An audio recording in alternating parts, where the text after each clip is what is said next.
Baik, Assalamualaikum warahmatullahi wabarakatuh. Waalaikumsalam warahmatullahi wabarakatuh. Alhamdulillah, Rabbi shrah li sadri wa yassir li amri wa hlul min lisani yafqahu qawli, Rabbi zidni ilman warzuqni fahman, amma ba'du. Allahumma shalli ala sayyidina Muhammad wa ala ali sayyidina Muhammad. Pertama-tama yang terhormat Ibu Dr. Eva Fitriati MA selaku dosen pembimbing 1 atas terima kasih karena sudah memberikan banyak saran dan masukan, serta Bapak Tismet MM yang semoga Allah memberikan tempat terbaik di sisinya, serta dosen yang terhormat dosen penguji Bapak Dr. Alwi bin Husin M. Ahum, serta yang terhormat Bapak Ahmad Nurul Huda MM MA, mohon maaf. Baik, serta teman-teman peserta sidang pada siang hari ini.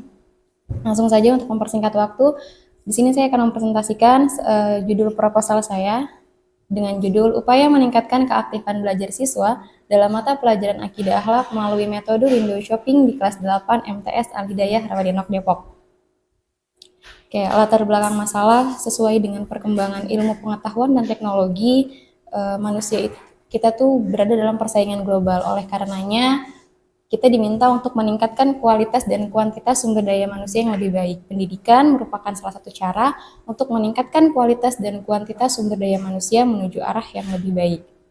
Fakta yang terjadi di lapangan bahwa pembelajaran saat ini kebanyakan guru hanya memberikan materi, setelah itu selesai. Tidak adanya timbal balik antara guru dengan siswa yang menjadikan pembelajaran menjadi lebih aktif. Oleh karena itu, dibutuhkan metode pembelajaran yang dapat membawa siswa aktif pada saat pembelajaran, serta membantu mereka untuk lebih mudah dalam memahami materi pembelajaran. Oleh karena itu, peneliti menawarkan metode pembelajaran yaitu window shopping dalam mata pelajaran Akidah Akhlak. Rumusan masalahnya, bagaimana keaktifan belajar siswa pada mata pelajaran Akidah Akhlak di kelas 8 MTS Al-Hidayah Rawadenok Depok, serta yang kedua, bagaimana implementasi metode pembelajaran window shopping pada mata pelajaran Akidah Akhlak di kelas 8 MTS Al-Hidayah Rawadenok Depok. Yang ketiga, bagaimana upaya guru dalam meningkatkan keaktifan belajar siswa pada mata pelajaran Akidah Akhlak melalui metode window shopping di kelas 8 MTS Al-Hidayah Rawadenok Depok. Oke, metode pembelajaran window shopping memberikan pola pembelajaran secara berkelompok sehingga membentuk sikap kerjasama yang aktif antar sesama siswa. Selain itu, juga memberikan kesempatan kepada siswa untuk menjadi tutor sebaya yang berperan dalam menjelaskan kepada seluruh pengunjung yang mengamati hasil kerja mereka. Oke, masuk ke dalam metode penelitian. Metode penelitian untuk jenis penelitiannya menggunakan kualitatif dengan menggunakan pendekatan PTK. Tempat penelitiannya di MTS Al-Hidayah Rawadenok Depok. Subjek penelitiannya ada siswa kelas 8 MTS Al-Hidayah Rawadenok Depok. Sumber datanya menggunakan data primer, yaitu observasi, wawancara, tes, dan dokumentasi. Data sekundernya yaitu buku referensi, jurnal, internet, dan sebagainya. Untuk teknik pengumpulan datanya melalui observasi, wawancara, dan dokumentasi. Metode penelitian untuk tahap pelaksanaan PTK yaitu menggunakan perencanaan, tindakan, pengamatan, dan refleksi. Baik, sekian presentasi dari saya, dikembalikan kepada pimpinan sidang. Terima kasih. Baik, terima kasih pimpinan sidang. Assalamualaikum warahmatullahi wabarakatuh. Waalaikumsalam warahmatullahi wabarakatuh. Tadi ditawarin nggak mau katanya, karena Nining katanya gitu Nining. Yang saya hormati pimpinan sidang, juga rekan penguji Bapak Dr. Alwi bin Husin M. Ahum. Saya selalu ingat setiap kali nguji setelah Ustadz Alwi itu, idza wujidal ma batolat tayammum gitu kan. Kalau sudah ada air, ngapain tayamum gitu. Jadi kalau Ustadz Alwi sudah ngomong, selesai sudah semua habis gitu. Jadi saya ngerasa diuji kalau nguji setelah Ustadz Alwi. Habis Ustadz. Itu. Oke. Nining, saya nggak akan banyak tanya. Kita langsung konstruktif saja ya. Untuk proposal Nining ini bagus, temanya bagus. Baru dengar juga saya ada Windows shopping gitu ya. Windows shopping saya pikir metode jual beli gitu ya. Ternyata bukan kan? Bukan. Oke. Ini mirip sekali dengan poster session apa gitu ya yang nanti dikomentari giliran dalam satu kelompok. Baik, yang pertama adalah Nining coba konsisten dalam penulisan font tulisan itu. Ini ngetiknya pakai apa? Pakai HP atau pakai laptop sih? biasanya Pakai pakai laptop, HP yang Ustaz. nggak konsisten. Ini di Oh, yang ini ya? apa daftar isi banyak sekali yang bukan Times New Roman ya, padahal Times New Roman harusnya ya semua ya. Terus kemudian yang tebal itu hanya bab saja, bab 2 kajian teori tebal, bab 1 pendalaman tebal, selebihnya tipis kalau bisa. Hmm, Gitu. Oke. Nah, apa masalahnya Nining? Ada masalah apa sih? maksudnya, Ustaz, Pak, masalah. Ya, penelitian itu kan harus diawali dari masalah. Oh, Masalahnya apa? Yang menjadi kegalauan Nining itu apa sih sebetulnya? Kalau nggak ada masalah apa-apa selesai sih. masalah di ini ya Pak, di proposal. Bukan. Masalah Indonesia ini apa? Iya, ada masalah apa sehingga Nining mau menulis tentang ini? Keaktifan belajar Pak. Mau Kenapa meningkatkan keaktifan belajar? aja. Karena menurut saya selama ini siswa belajar hanya sekedar tanya jawab, dan itu pun terkadang karena mereka nggak mau nanya gitu, mereka ya udah paham aja gitu. Sekedar tanya jawab menurut saya sih bagian dari keaktifan ya. Berarti sudah aktif. Oke. Lebih mau keaktifan mereka yang mengulik nih gitu sih Pak, lebih ke situ. Begitu. Ya. Ya, kenapa saya tanya itu di latar belakang tidak menjelaskan tentang masalahnya ya. Misalnya sekarang zaman sudah modern tapi model pembelajaran di sekolah masih konvensional. Guru menjelaskan nyaris dalam satu kelas itu 30 siswa yang bertanya cuma satu. Artinya 29 lainnya tidak bertanya, yang menunjukkan bahwa kelas itu pasif gitu ya. Nah, itu harusnya ada masalah itu sebagai landasan penelitiannya, latar belakangnya gitu kan. Oke. Nah, ini saya nggak dapatkan itu. Yang Nining hanya menjelaskan normatif saja tentang definisi-definisi yang semestinya tidak perlu, kita semua sudah tahu ya gitu ya. Nah, yang tidak enak itu penulisan footnote. Saya nggak tahu ya ini dari apa pedoman penulisan skripsi mana yang dipakai, tahun berapa yang dipakai penulisan pedoman penulisan skripsi. Kalau 2016 saya tahu semestinya diperhatikan betul tuh cara penulisan footnote-nya. Ini tahun kadang-kadang setelah orangnya, setelah penulis, kemudian ada juga tahun diletakkan di bagian akhir. Halaman itu pakainya hal, HLM atau H titik. H titik ya. Lo nggak tahu kan ini kan di sini. Itu nggak konsisten ya Nining ya? Iya, baik Pak. Nah, coba dibuka di halaman 4. Di halaman Di halaman 4 itu kan ada footnote ke-8 ya. Muslinawati. Mas Linawati. Nah, itu kenapa berkurang? Penulisannya nggak lengkap itu. Penulisannya kenapa nggak lengkap? Meningkatkan kreativitas dan hasil belajar koma H titik 230. Harusnya bisa menjelaskan ini. Kalau normal penjelasannya pasti, karena ini kutipan lebih dari satu Pak, kan gitu biasanya ya. Kutipan yang kedua, ketiga, dan sebagainya. Saya cari-cari 1 sampai 7 tidak ada Muslinawati. Berarti ini kutipan baru. Nah, saya curiga ini jangan-jangan copy paste. Yang ini Pak. Iya, yang ini Pak. Lah, gimana kan? Saya cari tuh. Kemudian di footnote 11 juga sama. Ini cara penulisan daftar pustaka semestinya. Wahyuni, R Harmi, H, Fatur Rahman. Ini kan cara penulisan daftar pustaka. Setelah saya cek daftar pustakanya justru normal tulisannya. Nining Wiji Utami. Mestinya kan Utami, Nining Wiji gitu kan. Itu penulisan daftar pustaka. Ini kebalik penulisan footnote sebagaimana menulis daftar pustaka dan sebaliknya. Oke. Yang kedua, Nining apa yang dipahami tentang sorry. Nining nggak ada masalah di sini. Cuman identifikasi masalah itu kurang banyak Nining. Nah, mudah-mudahan nanti ada kesempatan untuk mengembangkan uraian latar belakang ya, supaya batasan masalahnya nanti disesuaikan dengan latar belakang seperti yang saya maksud tadi. Tambahkan masalahnya apa, kemudian diidentifikasi masalah itu karena memang apa sih namanya daftar masalah. Jadi identifikasi masalah itu daftar masalah. Diambil dari mana? Diambil dari uraian latar belakang yang sudah ditulis. Minimalnya berapa? Ya minimalnya sih kalau saya ya, satu paragraf, satu identifikasi masalah. Jadi kalau misalkan latar belakang ini terdiri dari 11 paragraf, maka ada 11 daftar identifikasi masalah. Nah itu gitu. Kemudian batasan masalah itu mestinya ada 3 hal. Satu, membatasi waktu, jelaskan kapan dilakukan penelitiannya. Karena kan nggak mungkin Nining melakukan ini sepanjang sekolah berdiri sampai sekarang, kan nggak kan ya? Nah, waktu, kemudian tempatnya jelaskan, di kelas berapa ini sudah jelas. Kemudian pembahasan, akidah, akhlak, materinya apa gitu ya. Kalau misalkan sudah ada, tapi ini nanti kalau sudah melakukan penelitian. Tapi yang jelas pengetahuannya di situ. Kemudian rumusan masalah, berikan tanda tanya. Ini tidak ada. Rumusan masalah itu kan bertanya ya. Nah, itu.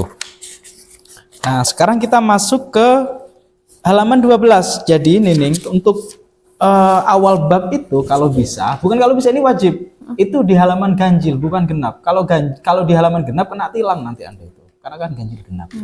Jadi wajib ganjil. Ini kan 12. Ya kan? Ini berkali-kali. Ini pentingnya nonton sidang itu begini. Makanya kalau nggak nonton sidang, nonton video saya kan gitu. Jadi gitu. Ini berkali-kali selalu dilakukan kesalahan yang sama. Nah, footnote itu kembali ke satu lagi apabila sudah sampai pada bab yang baru. Oh iya. Nah, itu ya. Nah, oke. Ini pembahasannya seperti yang tadi. Ini tadi yang apa namanya, teknis-teknis sudah selesai lah. Nah, yang saya tanya ini intinya sekarang apa bedanya keaktifan belajar siswa, keaktifan siswa belajar atau gimana? Keaktifan belajar siswa ya. Keaktifan belajar siswa dengan active learning itu sama apa beda? Active learning. Ya. Dengan keaktifan belajar siswa. Kalau teman ini ya Pak, kalau active learning lebih ke metodenya ya Pak. Tapi kalau keaktifan siswa memang siswanya yang berperan. Oh gitu, memang beda ya? Enggak, ini saya asli tanya, saya nggak tahu. Setahu ini tapi kurang tahu. Jangan sampai bener begitu. Jangan sampai ternyata nggak begitu. Soalnya gini, kan biasanya PTK atau studi kasus ya, variabel terikat Nining itu kan meningkatkan keaktifan belajar siswa kan. Nah itu kan variabel terikatnya dengan menggunakan metode window shopping gitu kan. Nah biasanya kan PTK, studi kasus, variabel terikatnya itu hal-hal yang bisa dijadikan sebagai tujuan. Misalnya meningkatkan percaya diri, meningkatkan jujur, kemudian meningkatkan dan lain sebagainya. Termasuk tadi hasil belajar gitu ya. Nah ini saya baru tahu ada tujuan tapi proses tujuannya punya Nining. Karena biasanya itu keaktifan belajar siswa dijadikan sebagai variabel bebasnya. Misalnya peranan keaktifan belajar siswa. Makanya saya tanya, sama nggak keaktifan belajar siswa dengan active learning? Kalau active learning itu sama dengan metode-metode yang lain. Peranan keaktifan belajar siswa dalam meningkatkan kemandirian atau apa gitu loh. Itu maksud saya itu begitu. Nah, kalau memang sama active learning dengan keaktifan belajar siswa, maka lebih baik langsung difokuskan saja apa yang menjadi tujuan keaktifan belajar itu. Kan sudah ada ya indikatornya, mana? Indikator keaktifan belajar siswa itu apa? Ada Pak. Sebentar. Mana ya? Di halaman 14. Mana? Mana Nining? Di halaman 17 Pak. 17. Iya. Di halaman 17 karakteristik pembelajaran. Nah, ini indikator keaktifan belajar. Siswa tidak hanya menerima informasi tetapi lebih banyak mencari dan memberikan informasi gitu ya. Jadi siswanya yang aktif ya. Nah, ini saya nggak memutuskan untuk beralih ke sana, tidak. Sebaiknya kalau memang ternyata keaktifan belajar siswa dengan active learning itu sama, ada baiknya mendingan Nining difokuskan pada indikatornya saja. Indikator hasil belajar itu arahnya kemana? Kemandirian siswakah? Rasa ingin tahu siswakah? Ini hanya usulan ya. Usulan. Kalau memang Nining merasa nyaman dengan ini, nggak apa-apa, silakan. Hanya saja pembaca akan selalu terkecoh dengan itu. Baca. Apalagi secara bahasa nggak enak ya. Meningkatkan keaktifan belajar siswa. Kan sudah ada active learning apa gitu.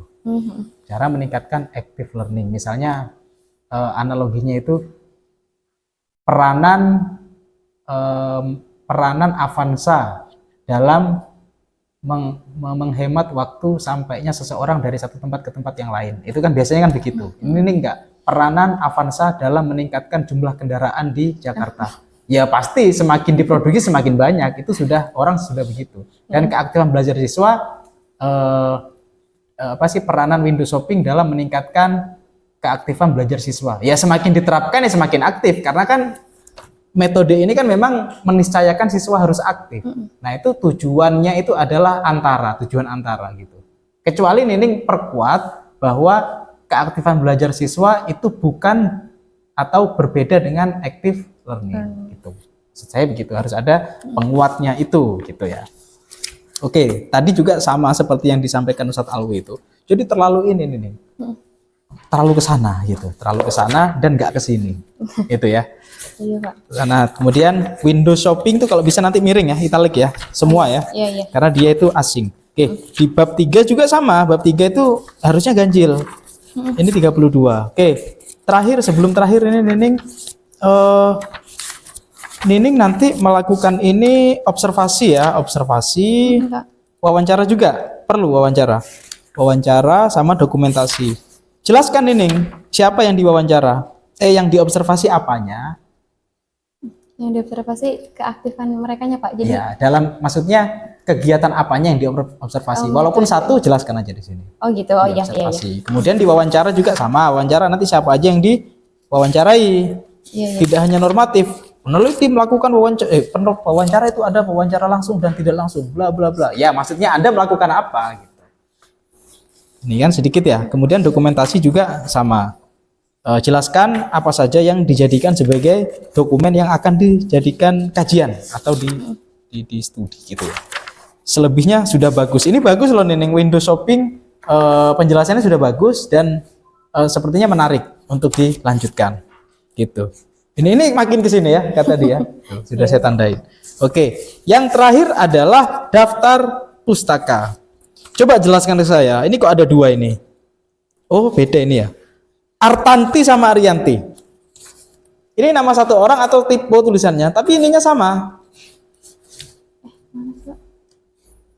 1, 2, 3, 4. Tipe, Pak. Tipe, harusnya Arianti. Arianti. Yang bawah juga Arianti juga? Iya. Ini kan sama, kenapa dikutip lagi? Oh, iya. Harusnya satu aja ya, Pak. Loh, nggak tahu sih harusnya gimana. Makanya pedomannya itu perjelas pakai pedoman yang mana gitu. Terus penulisannya juga nggak begitu ya. Saya kira yang didorong menjorok itu bukan yang atas tapi yang bawah. Untuk penulisan daftar pustaka. Abudinata jadinya Nata Abudin. Nining Wiji Utami jadinya Utami Nining Wiji. Fitriati MA Fitriati Eva gitu. Kok MA sih? Tuh kira-kira Fitriati Eva. Didi nah tadi misalkan. Nah tadi Didi. Ya, gitu. Jadi itu di penulisan siapa Mas Didi? Gitu kira-kira ini. Iya, Pak. Ada penjelasan nggak? Jangan sampai hanya satu arus saya ngomong begini, Nining nerima aja ternyata dalam hati Nining, wah nggak bener apa yang disampaikan Pak Huda itu. Ayo sekarang sampaikan, coba klarifikasi. Enggak sih, Pak, emang. Yang begitu? Bener. Ya ini saya pikir harus dipercepat ya, karena ini menjelang sekarang tanggal 14. 14 itu terakhir kita tanggal 25. Tanggal 5 Desember. Berarti 20 hari. 30 Oktober ya. 30 tahun. Iya, makanya harus cepat, saya pikir gitu. Gitu. Atau ini mau berubah tema, Nining? Kayaknya enggak deh, Pak. Ini ngurus tema lagi. Ya itu Nining ya. Enggak, secara umum isinya sudah bagus, tinggal dilanjutkan metode window shopping, bikin orang terkecoh. Ternyata ya sama dengan poster session dan lain sebagainya sama itu. Is everyone is teacher here itu sama itu. Itu juga. Tapi ini keren sih bahasanya. Oke, itu saja. Bahasa Latinnya apa tadi? Intelligentias multiple tadi itu. Mana? Ini bukan bahasa Latin, ini kayaknya bahasa Rawadeno. Oke, itu saja mungkin. Terima kasih pada pimpinan sidang. Assalamualaikum warahmatullahi wabarakatuh. Waalaikumsalam warahmatullahi wabarakatuh.